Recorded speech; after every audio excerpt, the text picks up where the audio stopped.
All right, this chapter is called Your Universal. History is something you can't never finish, so you might just as well get it started at the beginning. I guess Adam and Eve is about the only ones what really know how the whole thing got started. I'm talking about your Earth when she was just setting out. Oh, must have been neons ago. Not eons, but neons ago. Of course your Earth, she's just part of your universal. That's the whole rang-dang-do rolled into one. Your spironebulas, your asteroids, your Big Dippy, and the rest of your heavenly constipations. Now even the scientifics and astrologists don't seem to agree on how this whole rig got a shove for to get started. There's some as says your universal never got begun at all.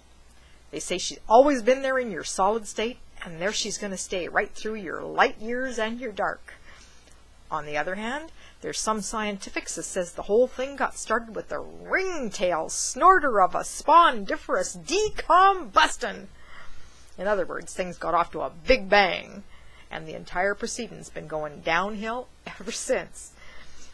Now, there you have your two different theses, he means theories, to play with. You can't believe in your solid, you can believe in your solid state if you like, but the wife and I myself was kind of partial to the Big Bang theory. And your old Mother Earth. We have time for your old Mother Earth. Now, way back, maybe a million skillion years BC. Now, contrary to what you might think, he means that'd be before Confederation, BC, before Confederation. There was nothing much hanging up in your sky but your sun. I don't even think your moon was working at that time. Just a 24-hour day full of sun, like they get up Frobisher Bay come to Dominion Day. July 1st used to be called Dominion Day, so he's playing on that. And Frobisher Way really means Frobisher Way. Frobisher Bay, up in the Arctic. Well, sir, there's some as holds, and in books too, that our earthly body was really just a cooled down bit of gas let off from your sun, like a belch. Isn't that a ringtail snorter of a thought for the day? There was your sun, minding his own business, just doing his orbit while crossing the circumference of your universal, when all of a sudden he let go a belch, and there we was. Now here we have a solar feet note from the wife Felida. Your heartburn at the surface of your solar plexus has got to be close to a couple thousand degrees foreign heat. No wonder we was got rid of. Well, sir, after things got cooled down a bit, give or take a couple of millenniums later, not millennia, but millenniums later, the little burp got a bit of a crust on her, what they call your molten lava. Oh, and by gall, if the rest of that gas didn't evaporize into water. Evaporate. So that was it, your water and your molten lava with a little muddy dirt to keep things together. Not much of a start, but that'd be what you come to be your what come to be your old Mother Earth. But that's of course if you follow your Big Bang theory. If you side with them other solid staters, then you got every right in this world to say our Earth come from nothing and is heading in the same direction. And that's your old Mother Earth. Have we got time? Yes, we do. We have time for your ups and downs. Well, now after your Mother Earth got separate from your sun and got left outside to cool, she started to set after a spell. And that was when your molten lava went all hard and became what they call your igneous and fatuous rocks. For those who know a little bit about geology, that's igneous rocks and metamorphic. What does he mean by fatuous? I'm not sure.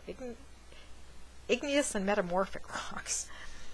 And the crustier old Mother Earth got, the more she started to wrinkle and fold up fast. All the big rocks got together and started to pull themselves into mountain chains. The little stones, them as couldn't swing the chain, had to slink down and disintegrate into gravel and become valleys, because there had to be something between them mountains. And here's another footnote from the wife Felida. Cosmical feet note. This was all done according to your laws of gravity,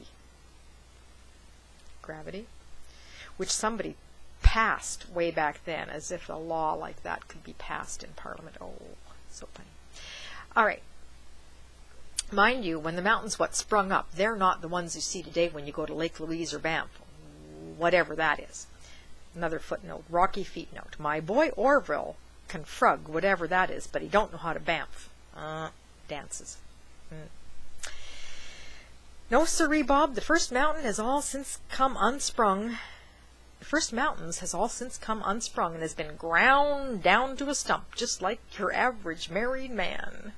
And I was talking about the Appalachians being stumps of their former selves, because they are mountains that got ground down into highlands by them glaciers. Okay.